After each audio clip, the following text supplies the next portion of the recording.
ये तो खुशखबरी थी। अब एक और खबर का रुख करते हैं जो आपके लिए मुश्किलें पैदा कर सकती है। देश में महंगाई बम फिर से फूटने वाला है। मोदी सरकार जनता को एक और कड़वी खुराक देने वाली है। सरकार ने रसोई गैस 250 रुपए प्रति सिलेंडर, केरोसिन 5 रुपए प्रति लीटर महंगा करने की तैयारी कर ली है। इसके साथ ही डीजल हर महीने 50 पैसे महंगा होता ही रहेगा। आपको बताते हैं कि गैस और तेल की कीमतें क्यों बढ़ेंगी। दरअसल पेट्रोलियम मंत्रालय ने किरीट पारेख पैनल की सिफारिशों को मंजूर करने का फैसला किया है। अब पेट्रोलियम मंत्रालय कैबिनेट कमेटी और पॉलिटिकल अफेयर्स यानी कि सीसीपीए को भेजेगा। अगर सरकार ने इन सिफारिशों को मान लिया तो महंगाई बम का फूटना लगभग तय मानिए और पूरा का पूरा बोझ जनता पर डाल दिया जाएगा। यानी कि 250 रुपए मानकर चलिए कि एलपीजी महंगा हो जाएगा और साथ ही साथ जो केरोसिन है वो भी 4 से 5 रुपए महंगा हो जाएगा और डीजल की कीमतें तो 50 रुपए प्रति माह बढ़ ही रही हैं। इसमें कोई कटौती नहीं है। जाहिर तौर पर इसका एक कैस्केडिंग इफेक्ट होगा और जो भी रोजमर्रा की चीजें हैं वो महंगी होती चली जाएंगी।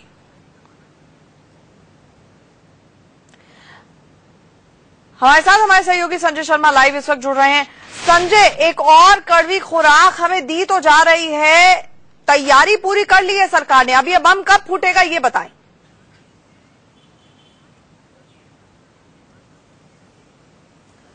आंचल, देखिए, सरकार इस समय महंगाई से काफी डरी हुई है। प्रधानमंत्री नरेंद्र मोदी खुद कई बार कह चुके हैं कि महंगाई रोकना उनकी सबसे बड़ी, सबसे पहली प्राथमिकता होगी।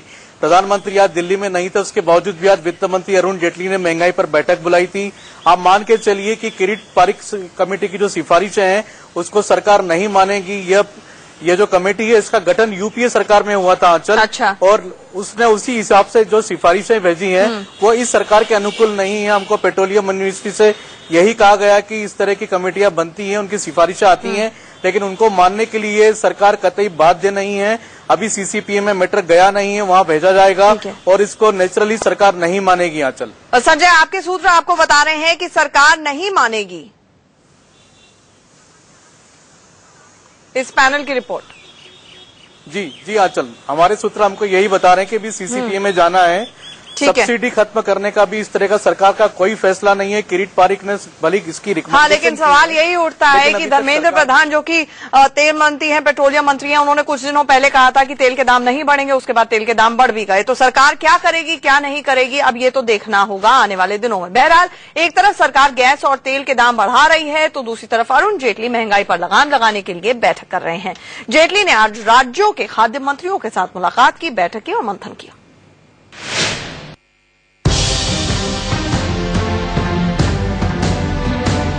महंगाई पर किस तरह काबू पाया जाए, इसका हल ढूंढने के लिए आज केंद्रीय वित्त मंत्री अरुण जेटली ने खास बैठक बुलाई। अरुण जेटली ने बढ़ती महंगाई का ठीकरा जमाखोरों पर फोड़ा। हर वर्ष की अवधि होती है,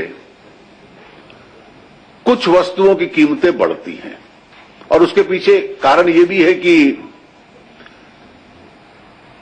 पहली फसल रबी की आ चुकी है बाजार में, अक्टूबर तक दूसरी आएगी, उसको ठहरने में थोड़ा समय लगेगा और इसलिए इस इंटरमिटेंट जो अवधि है उस अवधि के दौरान जो लोग जमाखोरी करते हैं कि बाद में थोड़ा महंगी बिकेगी, उसको जमाखोरी करके इकट्ठा कर लेते हैं।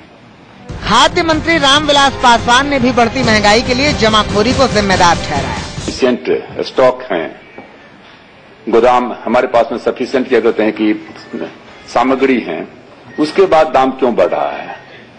उसका जो मेन हमारे समझ से जो है वो है जमाखोरी है। मेन मुद्दा जो है इसमें जमाखोरी है, ब्लैक मार्केटिंग। ब्लैक मार्केटिंग क्या कहते हैं कि एक्ट भी क्या कहते हैं बना हुआ है, एसेंशियल कमोडिटी एक्ट भी बना हुआ है और इसमें जो राज्य सरकार है उनको सबसे ज्यादा इसमें पहल करने की आवश्यकता है। बैठक में वित्त मंत्री अरुण जेटली ने कहा कि प्याज की कीमत पिछले साल से कम है, लेकिन जमाखोर सामान्य से कम बारिश के अनुमान का फायदा उठा सकते हैं। पिछले कुछ दिनों में जो टेलीविजन पर और समाचार पत्रों में ये समाचार आते रहे कि शायद इस बार बरसात अपेक्षा के अनुकूल न हो इससे उनकी नीयत कि जब बरसात अनइवन होगी, कम होगी, तो स्वाभाविक है कि इस स्थिति का वो लाभ उठा सकते हैं। अरुण जेटली ने कहा कि राज्य सरकारों को कीमत पर काबू करने के लिए जमाखोरों के खिलाफ सख्त कार्रवाई करनी चाहिए और इस मामले में जरूरत हो तो केंद्र सरकार उन्हें पूरा समर्थन देने को तैयार है। और कीमतों पे नियंत्रण रहे,